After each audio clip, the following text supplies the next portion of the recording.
higher ছেকেণ্ডেৰীৰ ফলাফলতেই শেষ হয় নেকি ছাত্ৰ ছাত্ৰীৰ কেৰিয়াৰ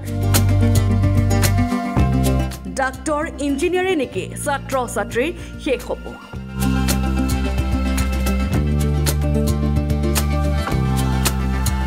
এক ব্যতিক্ৰমী চিন্তাৰে আগবাঢ়িছে অসমৰ এক বিশেষ বিদ্যালয়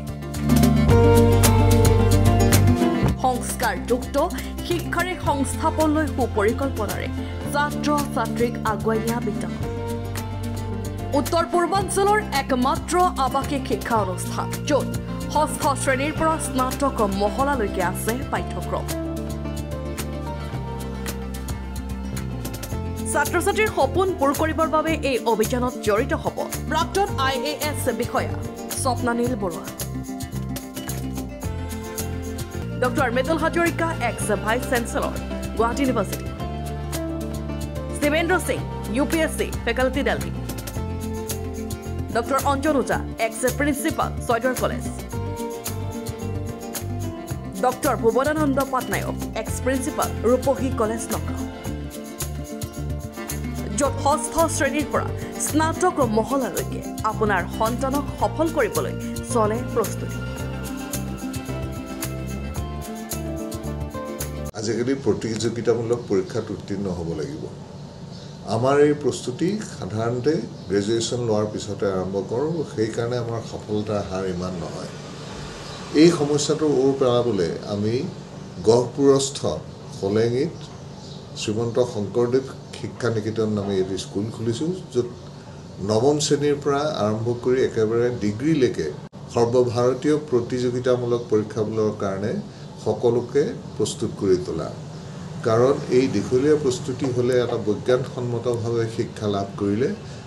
এই সৰ্বভাৰতীয় পৰীক্ষাসমূহত অসমৰ ছাত্ৰ ছাত্ৰীৰ সাফল্য সুনিশ্চিত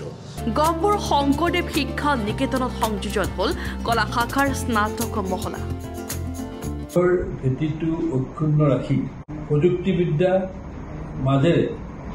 এই বিশ্বৰ লগত এটা সংযোগ স্থাপন কৰি এটা নতুন ধৰণৰ শিক্ষা আগবঢ়াই নিয়া এটা পৰিকল্পনা হাতত লৈছে আৰু এই পৰিকল্পনাৰ মাজে মাজে যিটো আমি কওঁ লোকেল টু গ্ল'বেল বা গ্ল'বেল টু লোকেল এই কনচেপ্টৰ মাজত মূল্যবোধো ধৰি ৰাখিব আৰু লগে লগে কৰিব তেওঁলোকে বিশ্বৰ লগত সমান আগবাঢ়ি যোৱাৰ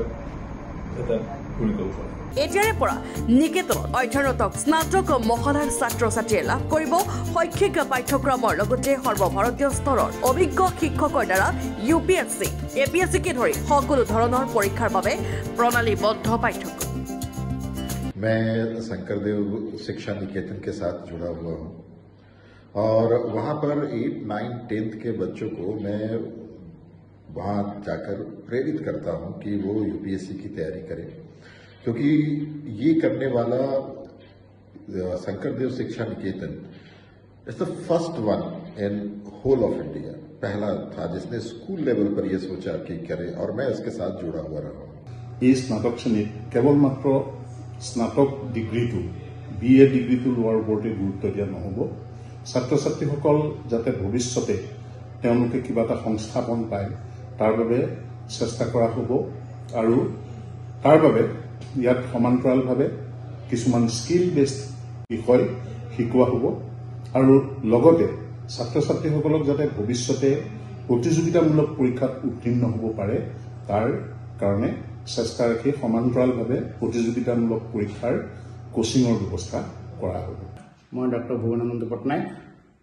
ইতিমধ্যে মই 23 বৰ্ষ মাধৱদেৱ মহাবিদ্যালয়তে ইংৰাজী বিভাগতে কাম কৰি আছিলোগে তাৰপিছত 10 বৰ্ষ নগাঁও অৱস্থিত উপৰি মহাবিদ্যালয়ৰ অধ্যক্ষতা কৰিলোঁ এতিয়া প্ৰায় 10 বছৰ ধৰি মাধৱদেৱ বিশ্ববিদ্যালয়তে ইংৰাজী বিভাগত গেষ্ট ফেকাল্টি হৈ আছোঁ আজি এটা ডাঙৰ আমাৰ অনুষ্ঠানৰ পৰা ঘোষণা হৈছেগে সেইটো হৈছেগে যে ইয়াত এতিয়া এই বছৰৰ পৰা গুৱাহাটী ইউনিভাৰ্চিটিৰ অধীনত NEP প্ৰগ্ৰামৰ জৰিয়তে ডিগ্ৰী কোৰ্চ আৰ্টছতে নতুনকৈ ইন্ট্ৰডিউচ কৰা হ'বগে